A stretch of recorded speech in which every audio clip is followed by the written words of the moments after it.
Bengals and Ravens have been such a fun rivalry, especially when Joe Burrow and Lamar Jackson are healthy. Last year, we didn't get two quality matchups because Joe Burrow hurt his wrist and ended up being out for the rest of the season last year. And 2022 and 2021 were muddled by Lamar Jackson injuries. Well, now we saw these two guys go head to head, both fully healthy, and man, was it an offensive explosion. I mean, Lamar Jackson goes off for 300 plus yards passing, 4 touchdown passes, and Joe Burrow counters with nearly 400 yards passing with 5 touchdown passes. And Ja'Marr Chase, after being relatively quiet for much of the season, mainly with that contract dispute, but he put it to bed and he had a stellar performance against the Ravens, almost 200 yards receiving. And this is a guy that can make pretty much every route in the route tree looks so easy to get space, and he can catch contested balls.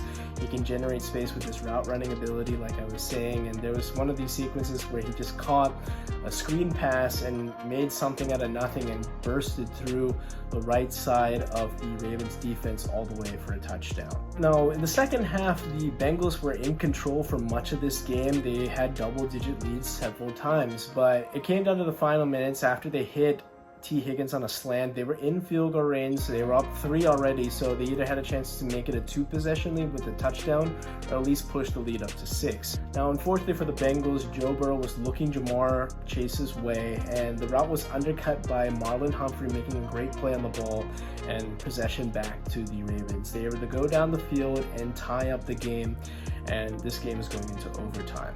Now, in overtime, the Ravens are in Bengals territory and probably need about 5-10 yards to get into Justin Tucker's range. Well, Lamar mishandles the snap and it's recovered by the Bengals, and it's taken back into Ravens territory. Now, the Bengals go very conservative. I don't know if it was just because the last throw Joe Burrow really threw was an interception and they were just trying to play for the field goal. Well, they played a little too conservatively because a 53-yard kick isn't a gimme in this league. But unfortunately for them, the field goal was 53 yards. Now, that's a very makeable kick in today's NFL, but the hold by the punter wasn't a good hold, and that kind of disrupted the timing. It was a shank kick, and next play, Derrick Henry takes it all the way to the 6-yard line. Justin Tucker nails it through the uprights, and the Ravens steal a victory on the road in their own division and now have won 3 straight games in a row after an 0-2 start. And in this sequence, you got to think about who they've beaten. It's been quality competition. And they've beaten the Dallas Cowboys, the Buffalo Bills, and now the Cincinnati Bengals. And credit to Lamar, I mean, they really sold out to stop Derrick Henry in the run basically until overtime, when I think they were gassed, and Derrick Henry really almost made him pay by almost taking it himself, but he had a 50-yard run there. But Lamar himself, this was probably one of his best games as a passer. They really limited it in the running category, but in the passing, they were able to get exploited when they had one-on-one coverage against Zay Flowers and Rashad Bateman and Nelson Aguilar. But I thought that Lamar diced up this Bengals defense, and that's been the Achilles heel of these 2024 Bengals. Their pass defense has been suspect. And there was a sequence where Lamar's legs really was put on display, but not as, again, a runner, it was a passer. He's buying time, fading towards the right side, and even stiff-arming Sam Hubbard along the way, and found Isaiah Likely for a touchdown. And those are really the difference in the game. And instead of turning into field goals or turnovers or empty trips, these are turning into touchdowns. The Bengals, for whatever reason, just cannot get off to fast starts under Zach Taylor.